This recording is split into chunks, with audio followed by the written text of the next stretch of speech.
പ്രതാപൻ ഗുണ്ടയുടെ കയ്യിൽ കൊടുത്തയച്ച വിഷം അനന്തുവിന്റെ വീട്ടിൽ മഹാലക്ഷ്മിയുടെ അമ്മ ഉണ്ടാക്കിവെച്ച പലഹാരത്തിൽ കലർത്തുകയും മഹാലക്ഷ്മി അത് കഴിക്കുകയും ചെയ്തു. വയറുവേദന എന്തിന്റെയാണെന്ന് ആർക്കും മനസ്സിലാകുന്നില്ല. ഉടനെ മഹാലക്ഷ്മിയെ തോമസ് വൈദ്യരുടെ അടുത്ത് എത്തിക്കുന്നു.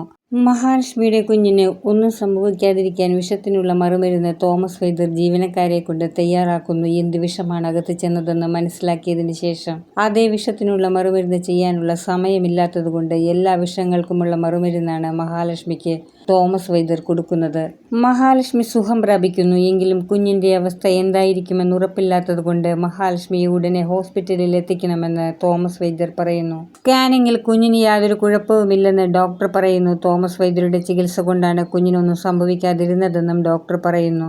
പ്രതാപനാണിത് ചെയ്തതെന്ന് രണ്ടാനമ്മയുടെ മകൻ ഉണ്ണി കണ്ണനോട് പറയുന്നു. ഇതറിയുന്ന കണ്ണൻ പ്രതാപന്റെ വീട്ടിൽ കാത്തുനിന്ന് മദ്യപിച്ചെത്തുന്ന പ്രതാപനെ അടിക്കുന്നു.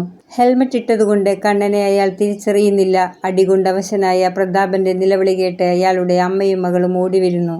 അതേസമയം കണ്ണൻ അവിടെ നിന്നും ഓടി രക്ഷപ്പെടുന്നു. പ്രതാപൻ വേദന കൊണ്ട് കരയുമ്പോഴും അയാളുടെ അമ്മയ്ക്ക് മഹാലക്ഷ്മിയുടെ കുഞ്ഞു പോയോ എന്നറിയാനായി മഹാലക്ഷ്മിയുടെ അമ്മ മോഹിനിയോട് ചോദിക്കുന്നു. ഇന്ന് നിന്റെ മകൾ വിളിച്ചില്ലേ എന്ന്. മഹാലക്ഷ്മി വിളിച്ചില്ല എന്ന് പറയുമ്പോൾ പ്രതാപന്റെ അമ്മ സന്തോഷിക്കുന്നു. കുഞ്ഞു പോയതുകൊണ്ടാകും മഹാലക്ഷ്മി വിളിക്കാത്തതെന്നും ഇന്ന് നീ വേദന കൊണ്ട് കരയുന്നത് പോലെ നാളെ കുഞ്ഞു പോയ വിഷമത്തിൽ അവളുടെ കരച്ചിൽ കാണാമെന്നും പ്രതാപന്റെ അമ്മ സന്തോഷത്തോടെ പറയുന്നു. മഹാലക്ഷ്മി ഫോൺ ചെയ്യാത്ത വിഷമം കൊണ്ട് അമ്മ രാത്രിയിൽ തന്നെ മഹാലക്ഷ്മിയെ വിളിക്കുമ്പോഴാണ് കാര്യങ്ങളൊക്കെ അറിയുന്നത്. പ്രതാപൻ ഗുണ്ടയെ വിട്ട് ചെയ്തതാണെന്നറിഞ്ഞ മഹാലക്ഷ്മിയുടെ അമ്മയ്ക്ക് പ്രതാപന് കിട്ടിയ അടിയിൽ സന്തോഷമാകുന്നു. മഹാലക്ഷ്മിക്കും കുഞ്ഞിനും ഒരാപത്തും വന്നില്ലെന്നറിഞ്ഞതും അമ്മയെ വളരെ സന്തോഷവതിയാക്കുന്നു. ഇനിയും കുഞ്ഞിന്റെ ജീവന് ആപത്തുണ്ടാകുമെന്ന് കരുതി കുഞ്ഞു പോയി എന്നാണ് പ്രതാപനോടും അമ്മയോടും മോഹിനി പറയുന്നത്. അതറിഞ്ഞ പ്രതാപനും അമ്മയും സന്തോഷിക്കുന്നു. എന്നാലും അത് കുറച്ചുകൂടി ഉറപ്പിക്കാനായി തോമസ് വൈദ്യരുടെ അടുത്ത് ചികിത്സ തേടി പ്രതാപൻ പോകുന്നു.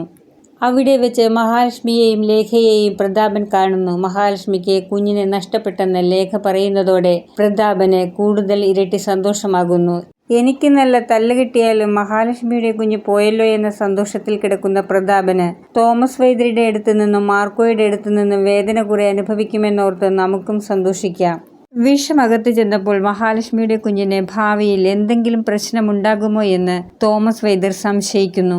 അക്കാര്യം മഹാലക്ഷ്മിക്കറിയില്ല. കണ്ണനോട് മാത്രമാണ് തോമസ് വൈദ്യർ പറയുന്നത്. കണ്ണൻ അനന്തുവിനോട് പറയുന്നു, എന്റെ കുഞ്ഞാണ് മഹാലക്ഷ്മിയുടെ വയറ്റിലുള്ളതെന്ന് ഈ ദുഷ്ടശക്തികൾ അറിഞ്ഞാൽ ആ കുഞ്ഞിനെ ജീവിക്കാൻ ഇവർ അനുവദിക്കുമോ? അതുകൊണ്ട് തൽക്കാലം കുഞ്ഞ് നഷ്ടപ്പെട്ടതായിട്ട് ഇവരറിഞ്ഞാൽ മതി. സ്വന്തം വീട്ടിൽ താമസിക്കാൻ കഴിയാതെ മഹാലക്ഷ്മി ലേഖയുടെ വീട്ടിൽ താമസിക്കുന്നു. എന്നിട്ട് അവിടെയും മഹാലക്ഷ്മിയെ ശത്രുക്കൾ പിന്തുടർന്ന് ഉപദ്രവിക്കുന്നു. ഈ ദുഷ്ടശക്തികളെ സ്വന്തം വീട്ടിൽ നിന്നും അടിച്ചു പുറത്താക്കേണ്ട സമയം കഴിഞ്ഞു. എല്ലാം ഒളിച്ചുവെച്ച് അഭിനയിച്ചിട്ടും കണ്ണനെയും മഹാലക്ഷ്മിയെയും കുഞ്ഞിനെയും അവർ ഉപദ്രവിച്ചുകൊണ്ടേയിരിക്കുന്നു. മാർക്കോ കണ്ണനോട് പറയുന്നു, ഇനി മഹാലക്ഷ്മിയുടെയും കുഞ്ഞിന്റെയും സംരക്ഷകർ ഞങ്ങളായിരിക്കും. വീഡിയോ കാണുന്നവർ ഇഷ്ടപ്പെടുകയാണെങ്കിൽ സബ്സ്ക്രൈബ് ചെയ്യാനും ബെല്ലൈക്കൺ അമർത്താനും മറക്കരുത്.